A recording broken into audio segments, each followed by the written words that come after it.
Hello everyone, welcome back to the channel Read With Me. I hope you all are really doing great. Today I am here with the fifth story of the collection How I Taught My Grandmother, written by Sudha Murty. And the title is The Red Rice Granary. So let's start. Every year, our country has to face natural disasters in some form. It may be an earthquake in Gujarat, floods in Odisha, or a drought in Karnataka.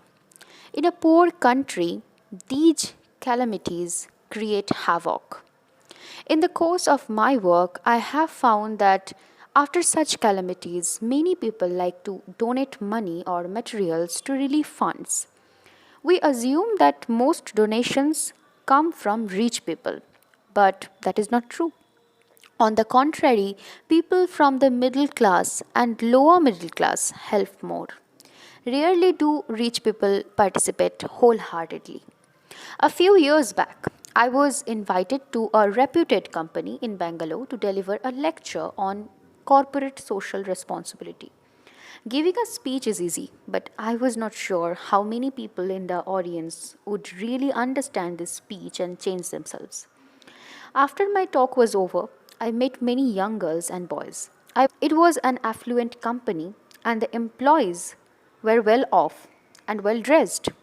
They were all very emotional after the lecture. Madam, we buy so many clothes every month. Can we donate our old clothes to those people who are affected by the earthquake? Can you coordinate and send them? Some of them offered other things. We have grown up children. We would like to give their old toys and some vessels. I was very pleased at the reaction. It reminded me of the incident in Ramayana where during the construction of the bridge between India and Lanka, every squirrel helped Sri Rama by bringing a handful of sand. Please send your bags to my office. I will see that they reach the right persons. Within a week, my office was flooded with hundreds of bags. I was proud that my lecture had proven so effective. One Sunday, along with my assistants, I opened the bags. What we saw left us amazed and shocked. The bags were brimming over with all kinds of junk.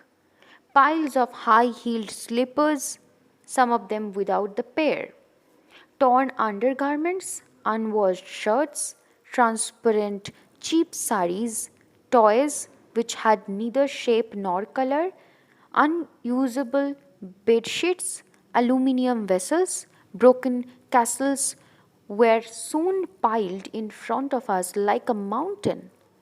There were only a few good shirts, saris, and usable materials.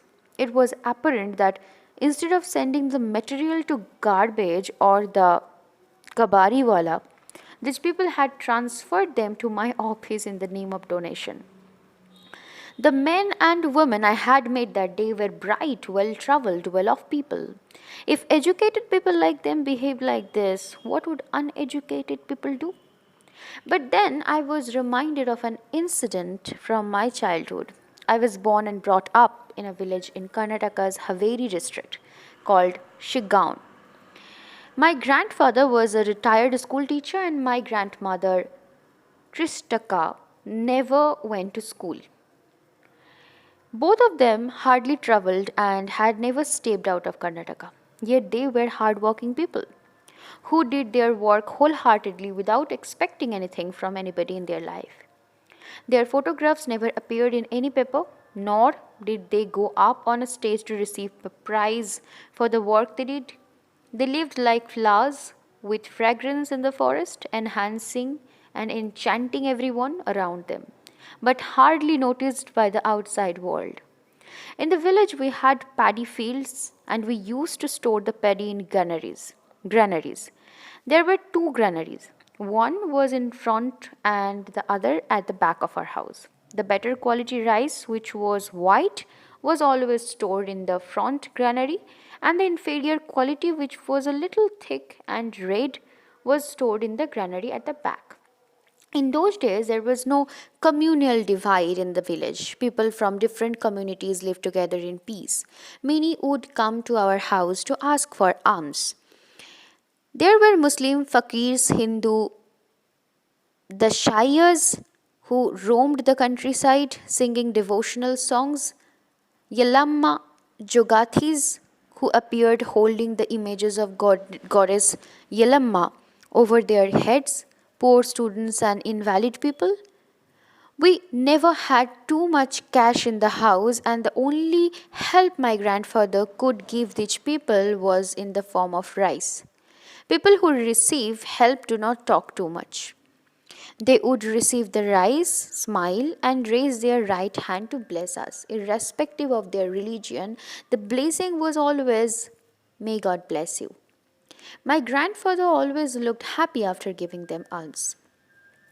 I was a little girl then and not too tall. Since the entrance to the front granary was low, it was difficult for grown ups to enter. So I would be given a small bucket and sent inside. There I used to fill up the bucket with rice and give it to them. They would tell me how many measures they wanted. In the evening, my grandmother used to cook for everybody. That time, she would send me to the granary at the back of the house where the red rice was stored. I would again fill up the bucket with as much rice as she wanted and get it for her to cook our dinner. This went on for many years. When I was a little older, I asked my grandparents a question that had been bothering me for long. Why should we eat the red rice always at night when it is not so good and give those poor people the better quality rice? My grandmother, Kristakka, smiled and told me something I will never forget in my life. Child, whenever you want to give something to somebody, give the best in you, never the second best. That is what I have learned from life. God is not there in the temple, mosque, or church. He is with the people. If you serve them with whatever you have served God. My grandfather answered my question in a different way. Our ancestors have taught us in the Vedas that one should donate with kind words, donate with happiness, donate with sincerity, donate only to the needy, donate without expectation because it is not a gift, it is a duty. Donate with your wife's consent. Donate to other people without making your dependents helpless. Donate without caring for caste, creed, and religion. Donate so that the receiver prospers. This lesson from my grandparents told to me when I was just a little girl has stayed with me ever since. If at all I am helping anyone today, it is because of the teachings by those simple souls. I did not learn them in any school or college. This is such a beautiful story and a real lesson that we all should follow in our everyday life. Thank you for being patient and listen to this whole story along with me. I hope you all are doing really great. Soon I will be coming with another short story from the collection.